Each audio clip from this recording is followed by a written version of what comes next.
The year 1897 was a time of many terrifying events in the great house at Collinwood, and these events had a lasting effect on all who lived there and all who would come after them.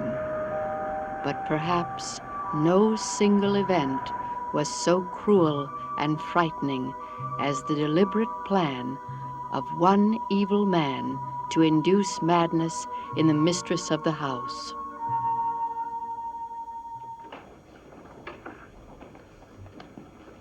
Judith, I'd like to speak to you for a moment.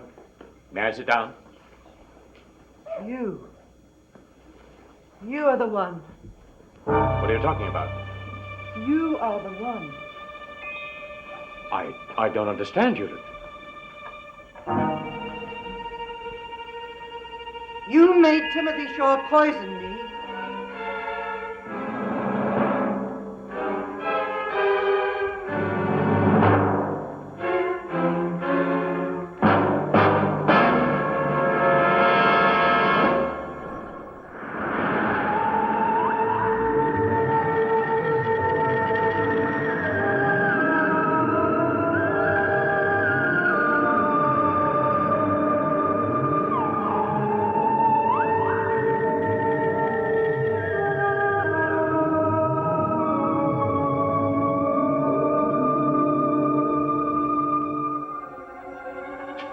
Judith, you don't know what you're doing. I know all about you now, Mr. Hanley.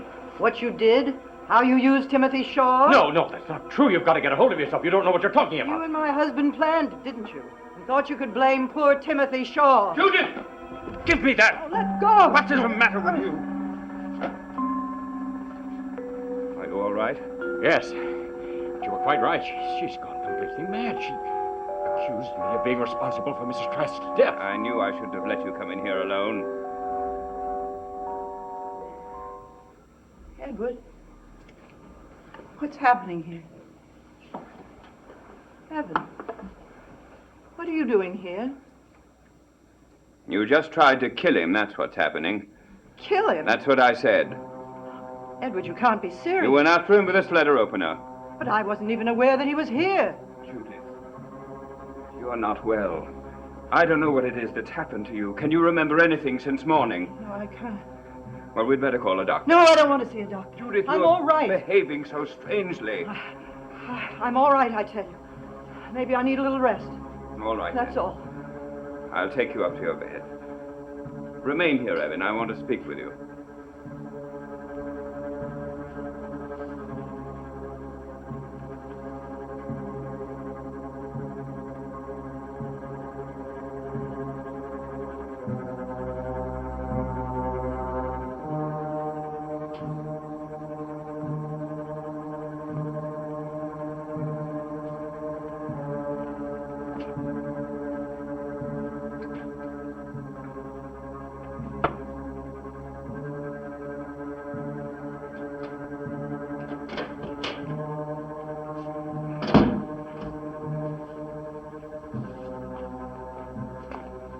Well, Mr. Hanley, and where have you been for the past 24 hours? Never mind.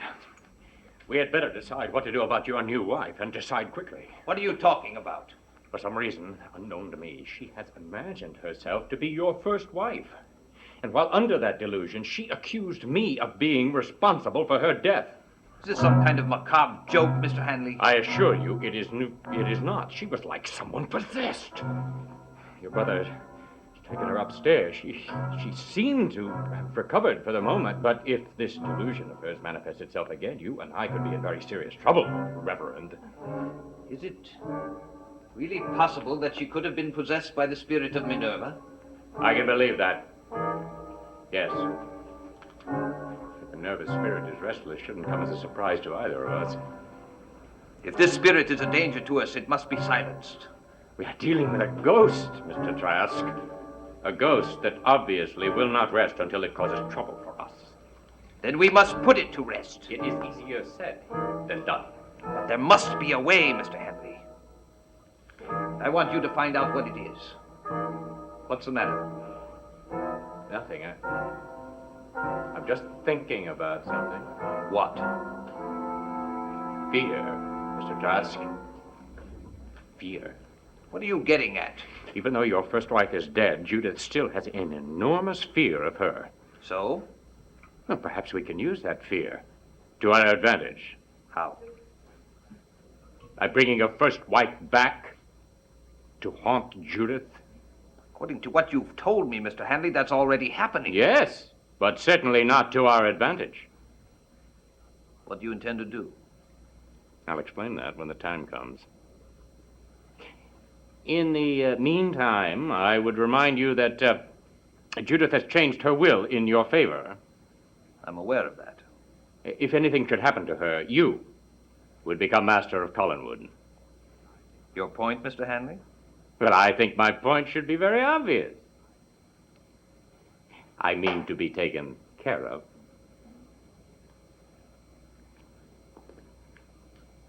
I will guarantee you nothing until I know what it is you're planning to do. Well, you come to my house this evening, and I'll show you.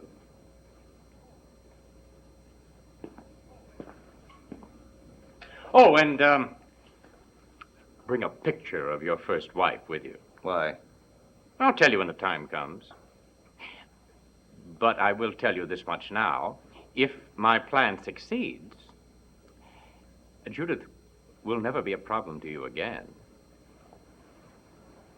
And you will be a very rich man, Mr. Trask.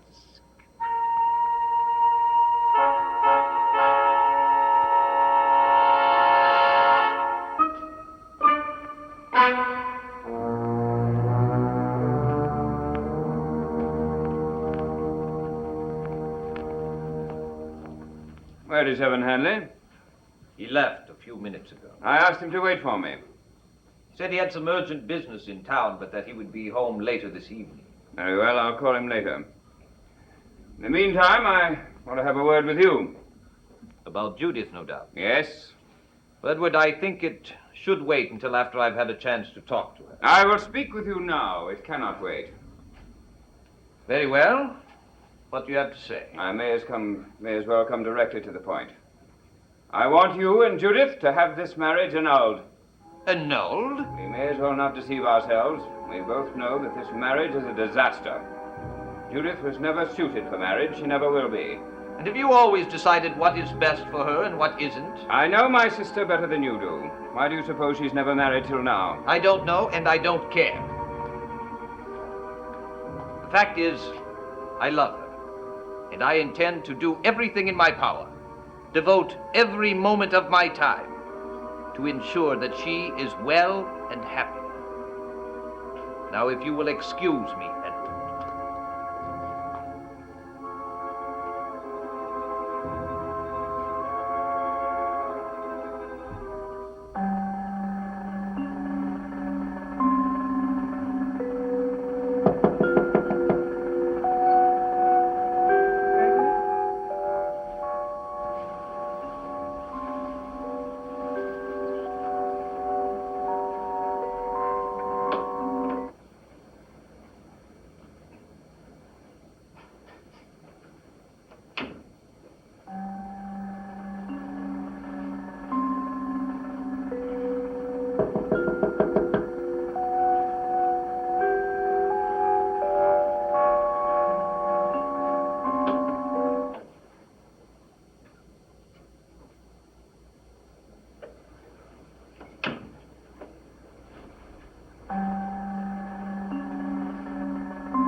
Who is it?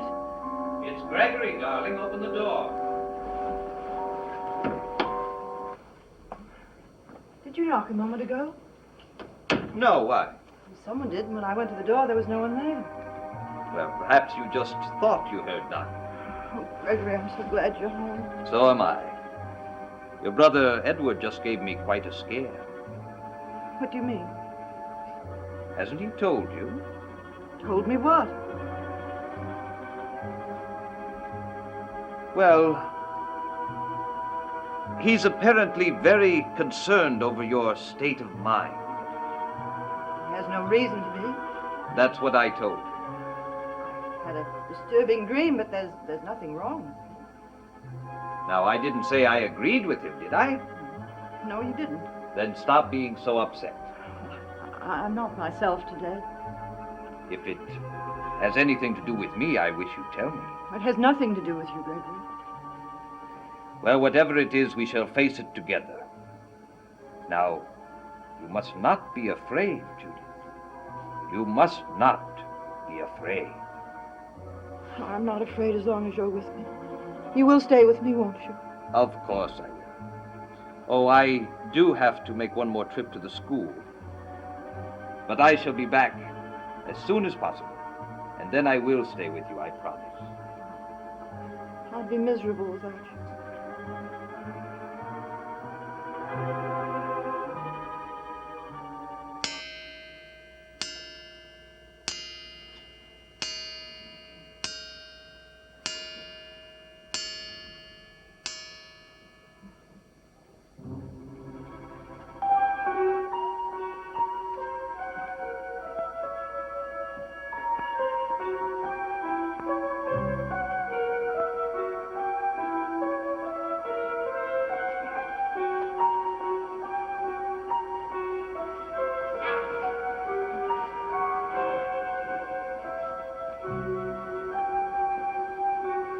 Such a brooding expression. What's wrong, Mr. Trask? Surely you can understand my discomfort at participating in this sort of thing. Yes, of course. But we can't always be on the side of the angels, can we? Did you bring the picture of your first wife? You still haven't told me what it is that you're going to do exactly. Yes. Yes, it will do very nicely. The goal of our little ceremony is to conjure up a black ghost of your first wife. I don't understand. In effect, we are going to create a thing that will appear to Judith. She will think it is the ghost of Minerva Trask, but in fact, it will merely be an hallucination and will be completely under our control. Will this hallucination be visible only to Judith? No. That is the one dangerous thing about the plan. When it appears, anyone will be able to see it. Now, that is why you must go to Judith immediately and stay with her and do your best to keep anyone else from coming near. You still haven't told me how this picture of Minerva fits into it. At the height of the ceremony, I will set fire to the picture. And at that point, if I have been successful, the apparition will appear to Judith. I'd better get back to Collinwood at once. Yes. It's a few minutes past 8. I will begin at exactly 8:30. That should give you plenty of time.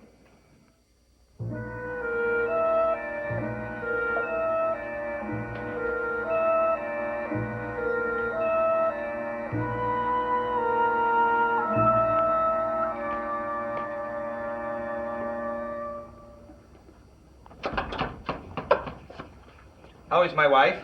I've just come down from her room. I think she's calmed down a bit. I thought she would after the talk I had with her this afternoon.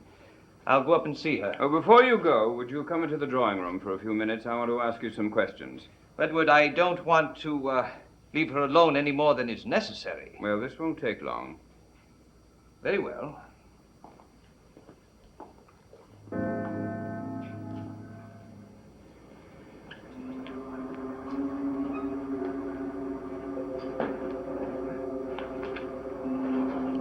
I invoke and conjure thee, false and subservient spirit of Minerva.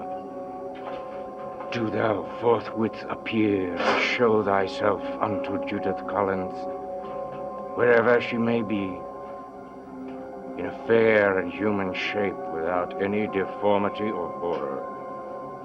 Show thyself presently and manifest only that which I desire.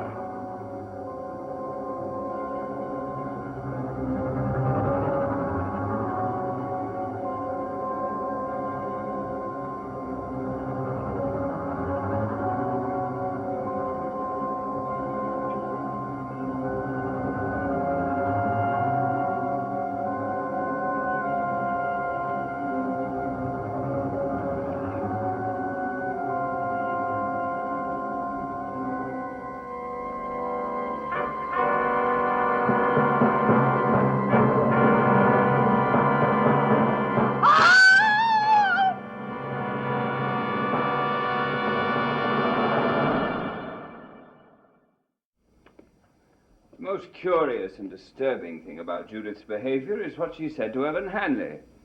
And what was that? She accused him of murdering your first wife.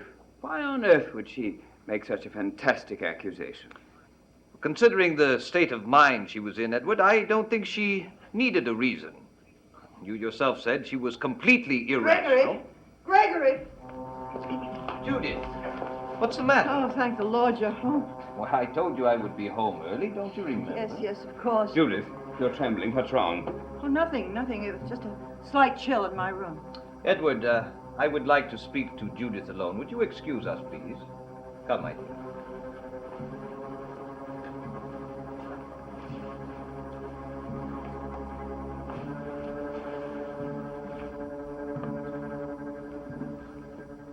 Now, Judith, I want you to tell me why you lied to Edward just now. Lied? Yes. He asked you what was wrong, and you said nothing, but that wasn't true. I could see it in your eyes. Gregory, a few moments ago in my room, Go on, my dear. Don't be afraid to speak. I saw Minerva's spirit. It appeared suddenly in a corner of the room. It must have been your imagination. Even if it were possible for spirits to return from the dead, Minerva's never would. She was a kind and tolerant woman. And I know that wherever she is now, she looks upon our union with the greatest of joy. I suppose she does. Now, you know how I feel about alcoholic beverages, but I think perhaps a little brandy will help calm your nerves. Gregory. What is it? Gregory. She's here again. I beg your pardon? On the other side of the room. Look and you'll see her.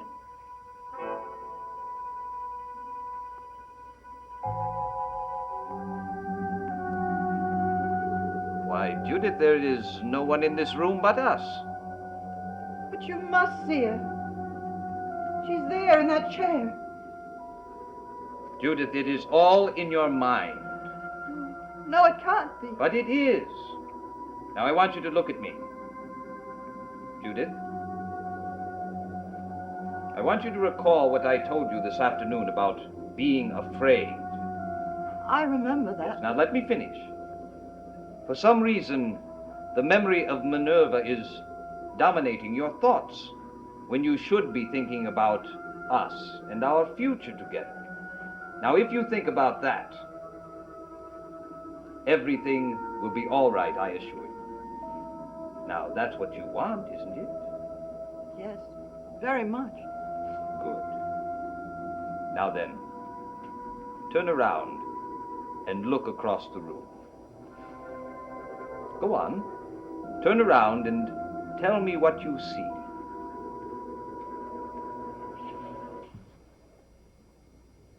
Well? I don't see anything. There. Didn't I tell you? Yes. I'd like that brandy now, please.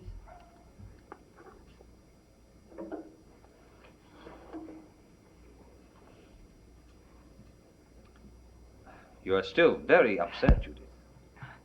I'm all right. I don't see her anymore. Her? Your wife. But Judith, you are my wife.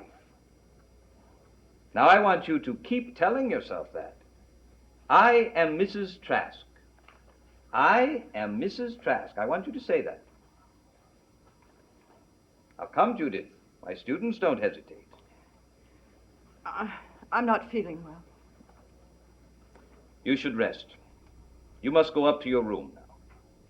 Perhaps you're right. Perhaps I do need my rest.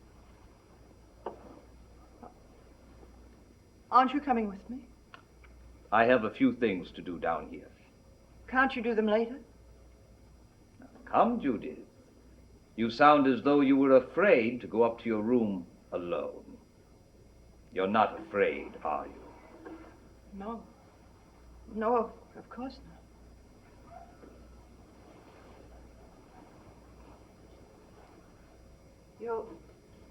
You'll come up when you're finished, won't you?